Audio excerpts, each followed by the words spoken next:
From the Queen City to South, I'm triplestrafe, and today we have Pokemon Moveset Showcase featuring Porgyon2.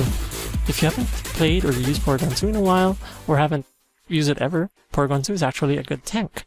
Tank in VGC, tank in UU, whichever tier you want to play, as long as it's, not above the tier, below, which can't be used. Anyway, Porgyon2 has 3 abilities: Trace, Download, Analytic. Since we are going for more of a tank feel, we're going to go with Trace. Download is just a random special attack or attack increase when you bring it in the field. And Analytic, I think if you go last, then the move gets boosted as far as I remember. In case you don't know, Porgyon2 evolves from Porgyon. And what you need to do to get Porgyon2 is allow it to hold the item upgrade and trade it, and have it trade it back, and you should get Porgyon2. Porgyon2's final evolution is Porgyon-Z. Porgyon-Z special attack monster. Just let it hold the item Dubious Disc, and it will evolve to Porgyon-Z. By me telling you it's a tank, you might think, how is it a tank? It has final evolution. But you allow it to hold an Eviolite, and Eviolite, if you've heard of Chansey's holding Eviolite, and yeah, that's basically it. Increases defense and special defense for unevolved Pokemon. Looking at the base stats of Porgyon2, you have 85 HP, decent attack, actually good defense, and special attack. Very good special attack actually, but the speed is horrible. Not horrible, but just bad, in case you're gonna go up on the offensive. That's why some people use Porgyon2 as a Trick Room setter, since Porgyon2 is a normal type, and normal types have only one weakness: fighting types. However, it cannot super affect anything, which is, I guess, the quote-unquote bad thing. Now I'm gonna choose the nature of Calm, increasing the special defense instead of doing the bold. To your preference, however. So I have invested the following stats, and this will show in the following calculations that you see later. 252 HP, Calm, negative attack, 92 defense, 12 special attack, and 152 special defense. Now, I've run some calcs and I've played some of it, and I really wish I could put special attack in defense, but I notice it doesn't bring too much to the table, and I get to hit KO'd anyway. Porgyon2 isn't super amazing, but if you know how to use Porgyon2, then it can be amazing. Now with Eviolite, I'm hoping my calculations are correct, since you read the description, it increases by 1.5, I think. So instead of 122 defense, it's on 183, and special defense is 220. That's pretty high with the item Eviolite. You have to be careful though. With the resurgence of knockoff, the item of knockoff, then you have to be careful with your Eviolite. Might get knocked off. So here we go. Increases defense and special defense by 50% for Pokemon that can still evolve. Now Porgyon2 can still evolve to Porgyon-Z, so the item can be used to Porgyon2. It's kind of like Chansey tank, Porgyon2 tank, Clefairy tank. It's really popular in VGC right now, VGC 2015. People are using it for Follow Me, and Protect, and Moonblast, and Thunderwave? I'm not sure. So here it is. Choo-choo, Porgyon2. This is what it looks like. And the moveset that I decided to use is Shadow Ball, Tri-Attack, Ice Beam, and Recover.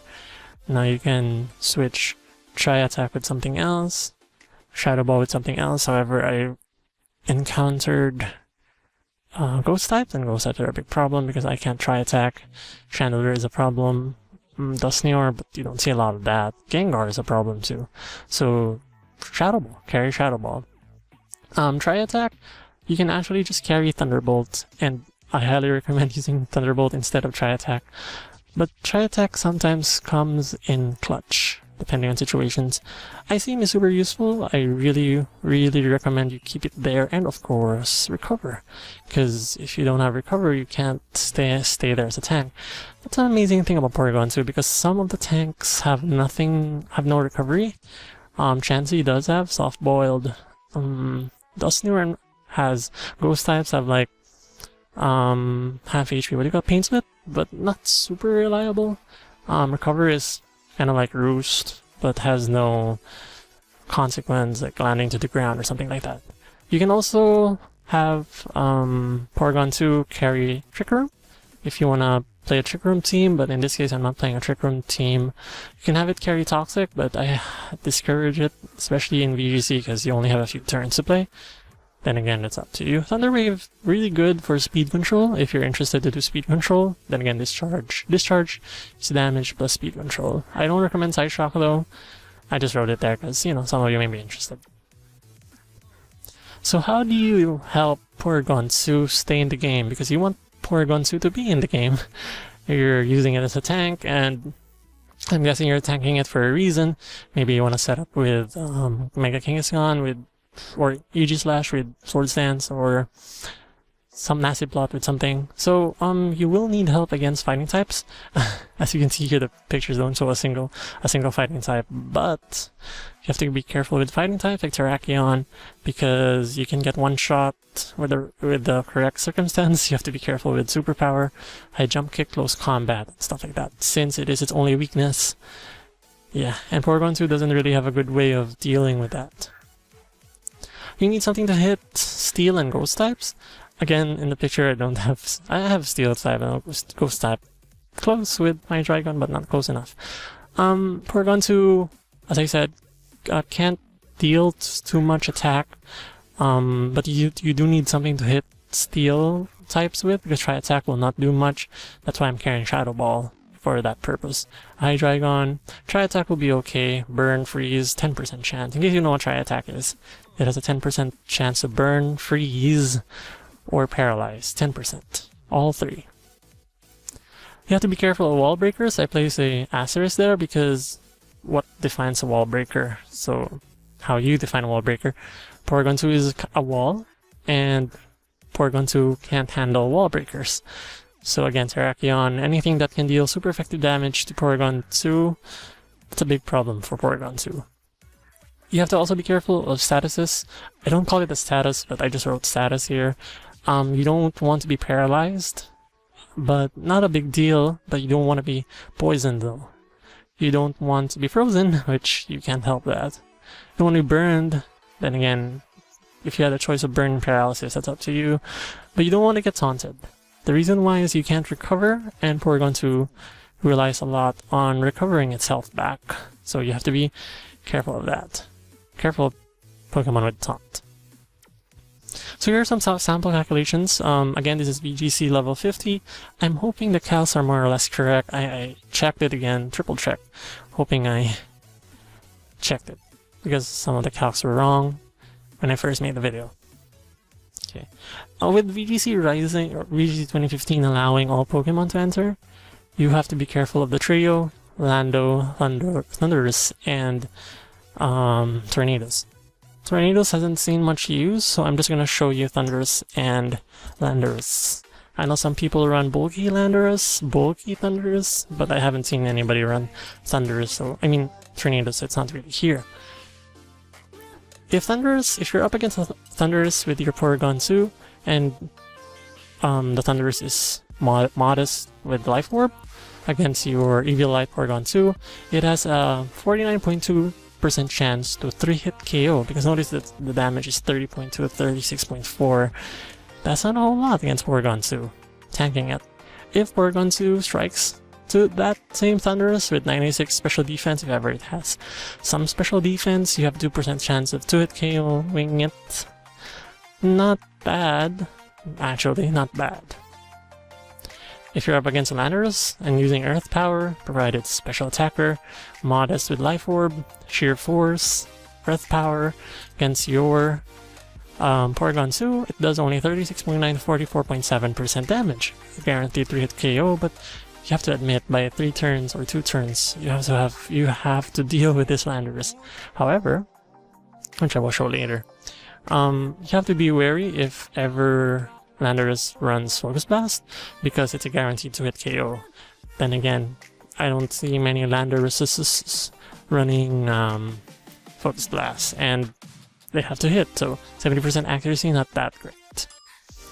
However, Porgyon2 with its 12 special attack, you have a good chance of 1-hit KOing Landorus, provided it doesn't have any special defense. I think that's naive nature, but you have a good chance of knocking it out, provided it's not super bulky. Damage is damage, so you have to take that. If you're up against a Landorus T with Choice Band, Adamant, going Rock Slide, double target, because it's doubles VGC, against your 92 defense Evilite Porgyon2, it does only 19.7 to 23.4% damage. Possible 5-hit KO. That'll take a while, provided both of your Pokemon are still alive after 5 turns. A double target Earthquake. Porgyon2 takes it decently. If it's a single target, it's gonna be a 2-hit KO, but 39 to 45.8% 3-hit KO, not bad. Porgyon2 again can retaliate to Lando. Landorus T, provided it has no HP and no special defense investment, it can guarantee 1-hit KO, no problem. Amazing, isn't it? Charizard Y, not too common, but I guess in 2015, but it's still around. This is double target, I believe. Double target. This has to be double target. I'm hoping this double target. It does 33.3 to 39.5% damage, guaranteed 3-hit KO. That's a modest 252 special attack Charizard Y in the sun. Porgyon2 taking it like a champ. However, if Charizard Y, modest, 252, goes for the overheat against your Eviolite Porgyon2 in the sun, it's more or less a guaranteed 2-hit KO, 61.4 to 72.3%, so you have to plan accordingly. Porgyon2, if you run Thunderbolt, unlike my Tri-Attack, if you run Thunderbolt, then you have a guaranteed 3-hit KO, 41.8% to 49.6%. So if you deal more than 50%, even at 51 to 55%, then you're more or less almost guaranteed a 2-hit KO. Hydreigon, pretty popular in VGC 2014. Choice Specs, however, I just placed Life Orb here because I don't think people are running Choice Specs anymore since it was countered really bad in 2014, VGC 2014. So here we have 252 Special Attack Life Orb Hydreigon with Draco Meteor against your Porgyon2. It does only 44.7 to 52.6% damage. Yes, it has a 70.2 chance to hit KO, however, special attack decrease goes down after Draco Meteor by Hydreigon, so you have like, I'm guessing it's a 5-hit KO, to be honest. Porgyon2 again can retaliate, not 1-hit KO, but has a big chance to 2-hit KO, damage 46.4% to 55.9%. That's actually quite decent, which is why I gave Porgyon2 some special attack investment. Now this is interesting. Here I placed, this is a Choice Specs, modest, Pixelate Sylveon with Hyper Voice, okay, Hyper Voice, against your Porgyon2, okay, with Eviolite of course. You have to be careful of knockoff. It does 42.1 to 50%, however, that's single target, single, meaning it's hitting your Porgyon2 alone, it hits it alone. So if, you know, your Pokemon is still in the field and you protect, for example, or it takes it, like a champ, whatever, Porgyon2 takes it really well, even at single target. It has a small chance to hit KO. That's actually quite amazing. Now here you have to be wary of, as I said, physical attackers. Intimidate support is super useful. If you have Intimidate, it's super, just be careful of Bisharp, but other than that, or Perugly, but nobody uses Perugly. Defiant, you have to be careful with Defiant. So, you have to be careful of physical attackers with Porgyon2. For example, a Life Orb Adamant Terrakion using Close Combat will 1-hit KO, which is why I've been thinking about adding more defense to Porgyon2, but it's kinda useless, because it's gonna get 1-hit KO'd anyway. However, at -1, if you manage to get Intimidate off, it is guaranteed 2-hit KO. You can survive with probably 30% HP. That's just an estimate, probably 25. Life Orb Jolly Terrakion using Close Combat, you have a 50% chance to survive it. 50% chance. Again, more defense. You may sway to Bold Nature instead of Calm, but that's to your personal preference. Choice Scarf, Adamant, Close Combat, guaranteed to survive, no problem.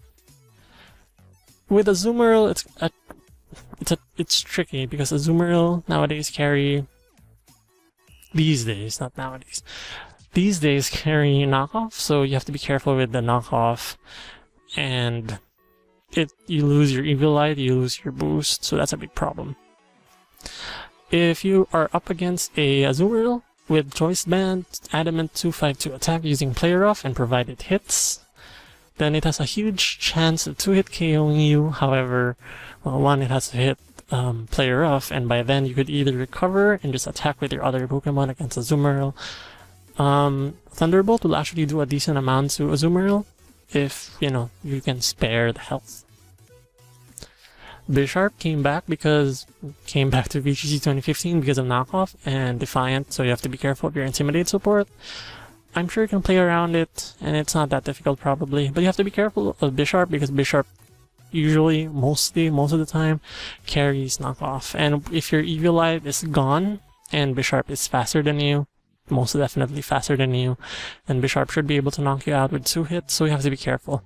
If it goes for the knockoff, less than 50%, that's actually quite good. Mega Salamence. Haven't seen Mega Salamence around, well, in YouTube videos, I haven't seen it around so much because people are bringing counters to it, I guess.